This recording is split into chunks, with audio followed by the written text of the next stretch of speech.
Give you an example here that happened to me maybe a year or so ago, but it really stuck out for me about a time when I was in conversation and felt defensive, and then I'm going to be quiet and let you write.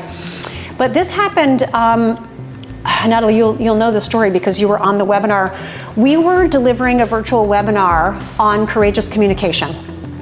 And about halfway through the webinar, one of our participants chatted in and she said, hey, just wondering if you'd all be up for some feedback at the end of this webinar. So of course, right away I was like, uh-oh, that's not good, you know? Yeah. And so I wrote back, of course we would, yes, we love feedback, bring it on. So we end the webinar, and this African-American woman said to us very nicely, she said, I love the content that you are teaching, but I could not digest it because your images do not reflect me, and I don't think they reflected the diversity of people that were in your population. So I could just feel myself triggered because I like to think of myself as a culturally sensitive person, and I was feeling a little bit of shame. I remember feeling almost like red and flushed, like there were physical signs that were happening in my body.